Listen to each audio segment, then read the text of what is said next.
When we ask people, when you think about AI, what are the emotions that come to your mind? Half of the company are super excited. Oh my God, this is amazing. We can't live without it. And the other half are very skeptical. They're fearful. And until you address both sides of the spectrum and bring them together, nothing really is going to change in the organization. Hi, I'm Rachel Chalmers, and this is Generationship, the podcast at the intersection of infrastructure and artificial intelligence. We are the generation that's exploring generative AI. We are a finite group of people with a finite set of resources, and we have to share this infrastructure. We have to find fair and ethical ways to do that. The first generation ship has already set sail. It's the planet Earth, and you and I are the crew. This show is brought to you by Heavybit, the leading investor in developer-first startups. To learn more about Heavybit, visit heavybit.com.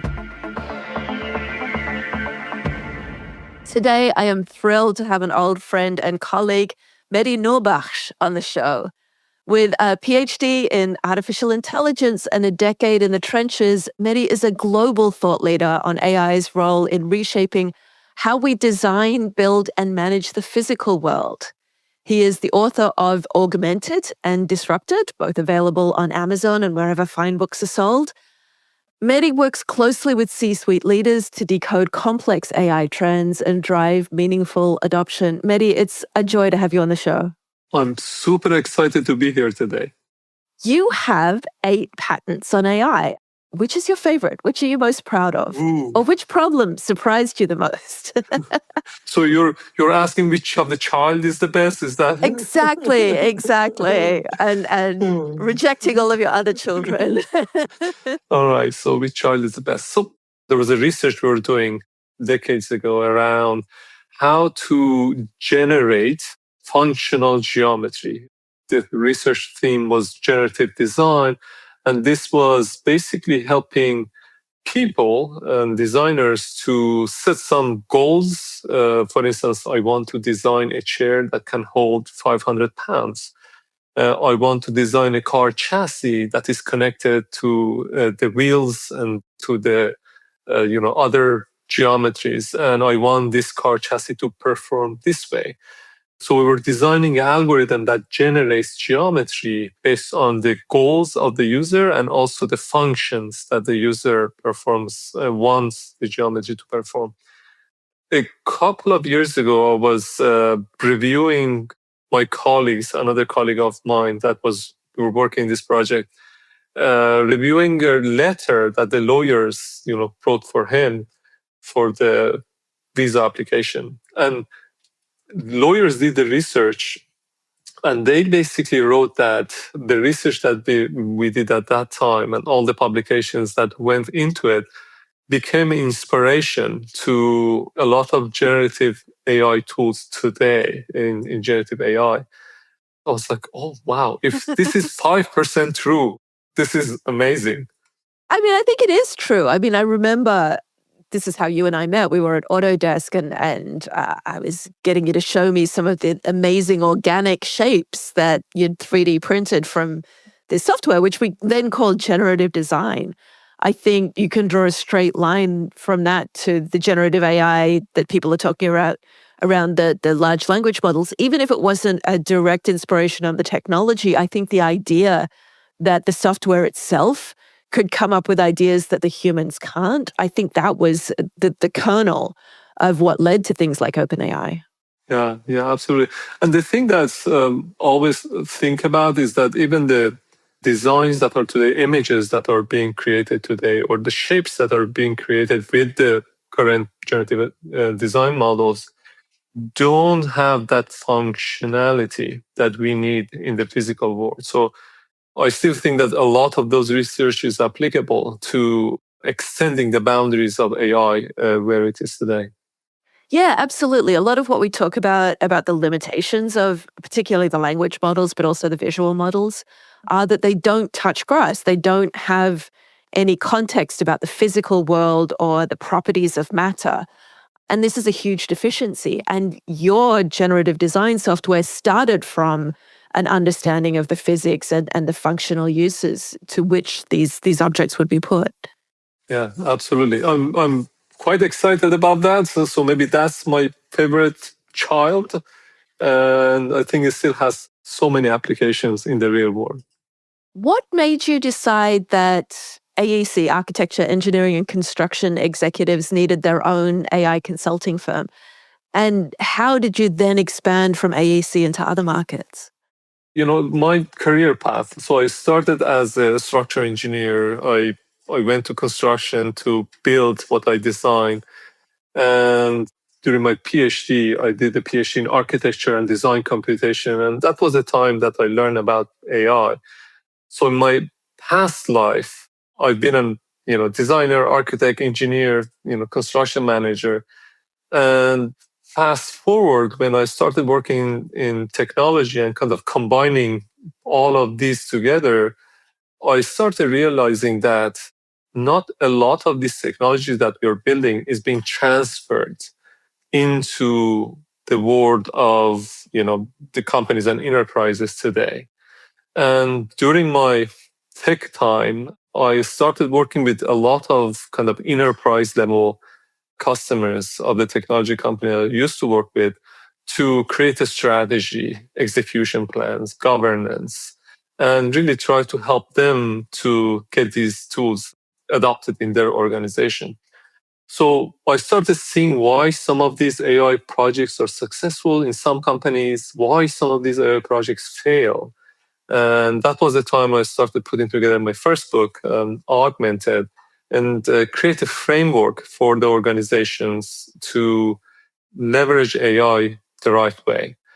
Fortunately, the book was published 6 months before ChatGPT was released. And that was the time that people were like, why do we need AI for doing this or for doing that? It's hard to imagine now, but that was a real time in history. Yeah, the rest is the history, I guess. So I started with my co-founder of the company, and over time, there were more and more demands on creating a strategy, governance, execution plans, preparing the culture for this new era, and helping AI get adopted across the organization so we can get value out of it. In Augmented, you talked about finding AI problems with high return on investment. And I honestly think we're still struggling with this. Everybody has a mandate from the CIO to use AI in all kinds of functions, but we're still in the prehistory, I would say, of figuring out where the big bang for the buck is. Like, a lot of people are putting a lot of faith in code gen, but anyone who's having to review generated code is finding their job got worse. What are some applications of AI that you've seen that really do deliver a great return? A lot of our clients, and these are clients that are in the service industry, engineering firms, architecture firms, construction firms, manufacturing firms. A lot of these companies, in order to win a project, they need to write a proposal. And the way that it works, like if it's a government project or private project, they put a RFP or RFQ out there, and then you kind of respond to that. And to do that, you need to write the right response with the qualification. There are statement of the qualification that you need to have. You need to put together the right team, and this is a quite tedious task done by the usually marketing team inside these organizations. So writing proposals can be easily done with the help of AI.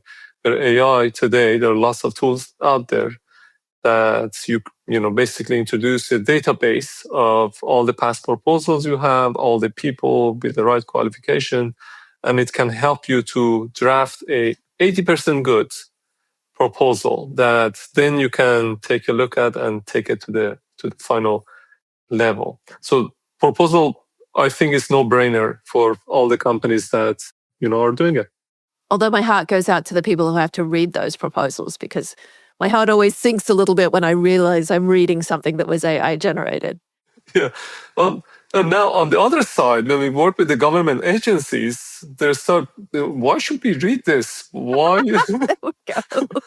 Why do our AI agents do that for us and give us a summary of this and summary of that? So anyway, so human produce it with AI, and I guess on the other side, human with AI will read it. Yeah.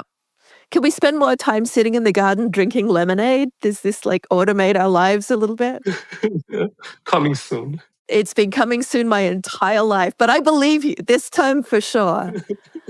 I want to go on a little bit of a tangent here. And I think you and I have talked about this before. Like your generative design produces these beautiful biomimicry, wonderful network shapes and make possible kinds of construction at affordable costs that we've never had before. So why, like 10 years after generative design in architecture, how come everything we build looks like a McMansion or a tacky hotel?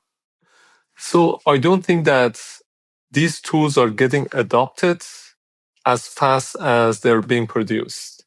And the adoption of those requires a lot of different things that I'll be happy to talk about.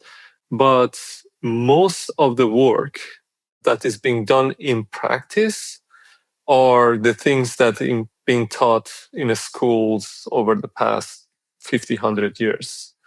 And one of the reasons that we are producing buildings, bridges, and things like that in a way that we've been doing it forever and really didn't take advantage of all these technologies, that I don't think we had a good educational system in place to take advantage of these. By the time that young students come to practice, and if they don't learn that at the school, which they don't, they get absorbed by the corporations that want to do things in a certain way that they have done it cheaply. Yeah, they've done it before. So there are lots of gaps between what we have and what is being used in practice. Can you and I build an architecture school in a building that's made of steel that looks like a cross between Baba Yaga's house on chicken legs and a bridge designed by Santiago Calatrava? Could we do that? Of course. Let's do it. When you run AI workshops with C-suite executives, what's the biggest misconception that the executives walk into the room with? Well, I think at the moment, so these misconceptions, if you ask me 6 months later, I'll give you a different answer. Of course, yeah, because the market will have moved on. Yeah. I think at the moment is a lot of executives have tried tools like ChatGPT or Copilot. And first of all, they think that AI is just ChatGPT or Copilot and things like that. But AI is a lot bigger than that. But they've tried it and they got disappointed because it didn't give them the response that they hoped for. So often they think that AI is not ready for me as an executive to use in my day-to-day or make better decisions. And there's a subtle shift there that I often discuss in our workshops or sometimes in our keynotes.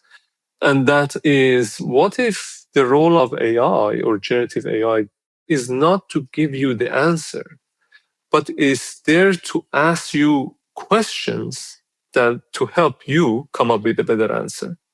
So instead of asking AI to give you the answer, maybe AI can ask you better questions, more profound questions, so that you can kind of find your blind spot and as executives, come up with a better answer for your organization. And conceptually, that works really well, I think, because particularly the language models, because they're doing this predictive token construction. One thing they're really good at is regurgitating conventional wisdom. Mm-hmm. And so I've found it really helpful to think through, projects or strategies with an AI agent, because it will reflect back to you things that other people may have thought of that you may not have thought of. So I do agree that stress testing your partial perception of a field against, the repository of conventional wisdom in that field is one of the things I've actually found really useful. Yeah. That's a good insight. There's a really good body of research, and as you get more experience in your career, your brain start creating these shortcuts, which could be biases towards certain things. And that's how our brain works. And what if there was another kind of entity, coach, mentor, whatever you want to call it, that could help you see that problem decision that is in your hand a different way?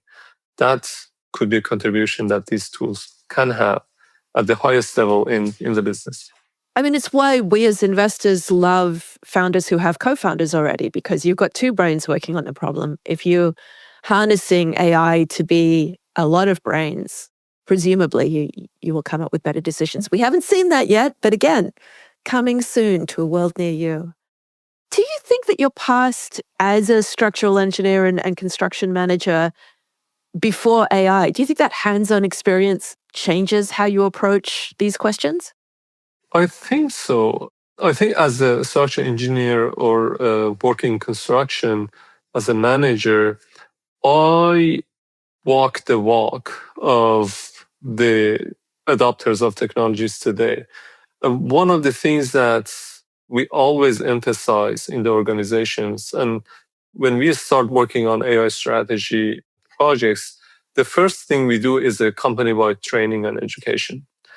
And 99.9% of the time, when we ask people, when you think about AI, what are the emotions that come to your mind? So 99.9%, half of the company are super excited. Oh my God, this is amazing. This is like, we can't live without it. And the other half are very skeptical. They're fearful. So you have all sorts of negative emotions, and the other have all sorts of positive emotions. And until you address those, both sides of the spectrum, and bring them together, and nothing really is going to change in the organization. So our job, first job as kind of educator, is to show them how AI is being used, could be used in their day-to-day, and what are the possibilities and potentials that are out there, so that the ones that are kind of afraid now become curious or maybe skeptical. And the ones that are like overhyped about it, it's like, oh, we can, these are the things that we can achieve, at least today. So that becomes a foundation for the company so that we can build on top of that. And I think my job and my past experience as a software engineer and construction manager, and being, in the shoes of the end user, really gave me that perspective to start with culture and emotion of the people rather than just throwing technology at them. Empathy is still the number one human skill. I've always identified as curious and skeptical, and I think that's served me very well in my career. What is the difference between companies that successfully scale AI and the ones that pilot one of everything and just stay stuck in purgatory? Yeah, the shiny object syndrome. Yes. Short answer to this is that part of it is the perception or kind of the mindset of the executives. A lot of companies see AI as like a tactical initiative where they send their IT director, CIO or CTO, and say, hey, go and figure it out. So the board or the CEO says, this, go and figure it out. Good luck. And what it happens is that these people go to this conference or that trade show or, this or that, and they, try to bring this tool and that tool. If you ask them, what's your AI strategy? They, show you a handful of tools and solutions out there, but it doesn't really add up to anything. The moment they want to kind of get adoption, people resist and they're like too busy doing our job. Do we want another tool to do our job? So they get lots of resistance in the organization. The other side of it, instead of tactical, some companies see this as a transformational initiative and see this as a way to improve the culture, thinking about their business model and how it can help them to do better job in operation. And typically the executive of this company, the CEO, and with the support of the board, are the ones that are overseeing this initiative across the organization. This is like change management one-on-one from day zero. And if you just ask an IT person or a CIO to do this, it won't succeed without the support of operation and everybody in the organization. So going back to your question, why some of the AI projects successful in some companies, but others don't, I think goes back into how we execute this in our organization and what is the mindset that senior executives have in their organizations. So let's be real. The mindset that a lot of senior executives have is let's fire everybody and have agents do all of the work, which is where that fear and unhappiness that you were talking about, a lot of that comes from. You know, your first book, you talked about AI augmenting our capabilities rather than replacing them. But do you think there are roles that will disappear in the next 5 to 10 years? Are we going to replace all the podcast hosts and all of the consultants? Of course. The short answer is of course. Well, if you look back, a lot of people use electricity and AI, like say, this is like the thing that I like about when electricity came was kind of the stages of adoption of the electricity. The first kind of stage was more about substitution. And the kind of selling point of electricity was, hey, you can save on fuel. Instead of gasoline or gas, you can use this. It's going to be cheaper. It's going to save you money. So the first maybe decades was all about that. And then the second decade after that came the era of reconfiguration. So soon, a lot of companies realized that, especially the new manufacturers, in the first era, we had these giant structures because they had to support, huge engines, steam engine or, gasoline engine. And as they switched to electricity, they realized that we don't need this huge, massive engine. The engine becomes a lot smaller. And we don't need to have this huge infrastructure. Like the structures were big, structure beams, columns, so we can go smaller. We don't, and then all of a sudden in the reconfiguration time, they started seeing that, hey, maybe we can design our space in a better way, and the noise is lower. So they start kind of switching around, optimizing the space based on workstations and things like that. And the third stage, and that was maybe a couple of decades later, was the era of reimagination. And this was a time that we had new things that we couldn't even imagine. Elevators, we had phones and computers and all of those things. My wonderful electric car. Yeah. And I think where we are right now, we are still in the first phase. We are, in the organization, we are thinking about substitution.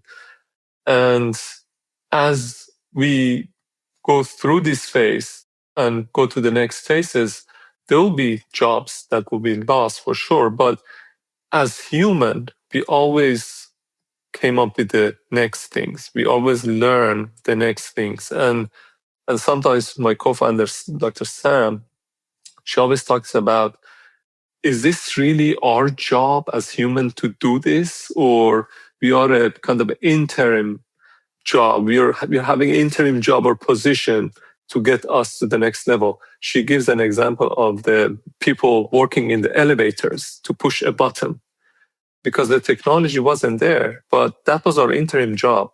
And once the technology got there and that job was eliminated, those people found a better job and they kind of moved on to the next level.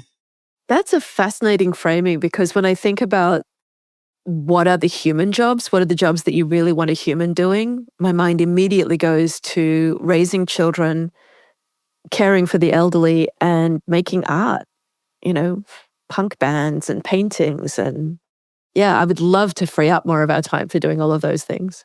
Yeah, exactly. When I was a kid, for my grandfather, sitting in front of a computer was a bizarre thing. He was like, do you want to get a job? I was like, this is my job. I'm like, but you're sitting in front of a computer. Go get a real job. So maybe he was right. Maybe our job should be beyond just sitting in front of the computer. That sounds good to me. Okay, I'm the CEO of a mid-sized firm. I have zero AI experience, but I have real budget allocated for this. What is the first project I should tackle in AI? I would say, so for the CEOs with budget, so first off, education and training. So right now, if you ask 10 executives what AI is, you get 20 different answers. So making sure that you, the board, and the people in your organization are talking and thinking about the same thing. So training and education becomes really important. And I'm not talking about how to prompt this and prompt that. I'm talking about training beyond just generative AI, showing people how this could be applied to your day-to-day tasks and day-to-day job, and where AI is today and where is it heading. Once that is established, the second thing after that is to make sure that you have a dedicated team in your organization responsible for AI. So we often call this the AI task force. We kind of form these teams in the organizations. And these will be the team that will be responsible for, we teach them how to create AI strategy, execution plans, governance. But ultimately, this is a team that will be responsible for AI as the front end of AI changes, as your business is changing. This team will be the one go-to in your organization. And eventually, this team will be the one that will educate the rest of the organization about anything and anything. So to summarize it, learn more about what AI is, what it is not, have a team, a dedicated team for this. And my hope and dream is that executives see this as a transformational initiative. So going beyond efficiency gain and focusing on effectiveness and what are the things that now we can do that we couldn't do before. What are some of your favorite sources for learning about AI? I love books. And so we have a book club for CEOs of different industries and companies. Once a month, we meet and we discuss, I introduce the topic and core ideas in the book, and we have a discussion around that. So my favorite source is not only get inspired by the author, but also in a group learning, what is working, what is not working in the organizations, and how we can all help each other to move faster and get these adopted faster. That's my favorite, and it's free for everyone who wants to join. That sounds fantastic. I'm going to make you Prime Minister of the solar system. Everything is going to go exactly how you want it to go for the next 5 years. What does the future look like? Maybe creating more arts, spending more time in communities, doing things that really matters to humanity, and being more human. We called this podcast Generationship after this thought experiment about a starship that takes hundreds of years to reach its destination and has multiple human generations living on it. As Prime Minister of the solar system, you get your own generation ship. What would you like to name it? Is it all mine? It's all yours. Okay, so I put my last name on it, the ones that you pronounce perfectly. So Nourbakhsh in Farsi means the giver of light. So maybe I name it the giver of light. That's beautiful. I really love that. Mehdi, so wonderful to reconnect. Amazing to have you on the show. Good luck with everything, and I hope you'll come back and talk to us soon. Yeah, absolutely. Thank you for all your great questions, and for your audience. If any of you love to get connected, I'm happy to connect. And look forward to staying in touch and getting these tools adopted inside the organizations. That's all we have time for today. If you're interested in being a guest, or if you know someone awesome I should interview, hook up with us online. We're available where all fine social medias are sold. This show is brought to you by Heavybit, the leading investor in developer-first startups. To learn more about Heavybit, visit heavybit.com.